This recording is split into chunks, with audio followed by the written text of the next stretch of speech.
आज हम बात करेंगे डीप ग्रूव बॉल बेरिंग की। Deep groove ball bearing bearing की दुनिया में बहुत ही जाना माना नाम है। इसको शॉर्ट फॉर्म में लोग डीजीबीबी भी बोलते हैं।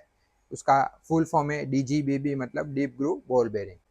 हेलो फ्रेंड्स, मैं हूं आपका अपना दोस्त मेहुल। मैं आज आपके लिए लेके आया हूं कुछ सवाल। क्या आप कंटिन्यूस बेरिंग फेलियर से परेशान हैं? क्या आपकी लगाई हुई बेरिंग कंटिन्यूसली टूट रही है? तो आप अपने बेरिंग के स्पेशल फीचर्स और एप्लीकेशन पैरामीटर्स को समझने में नाकाम हुए हैं। बेरिंग के डिज़ाइन के बारे में बात करें तो उसमें एक साफ्ट वॉशर होता है, हाउसिंग वॉशर होता है, केज और रोलर की असेंबली होती है, और हाउसिंग का इस्तेमाल ऑप्शनल है। वो केज और रोलर की असेंबली को लॉक करने के लिए होता है। आप अपने बेरिंग के स्पेशल फीचर्स और एप्लीकेशन पैरामीटर समझने के लिए जुड़ जाइए हमारे आने वाली सीरीज बेरिंग एप्लीकेशन में।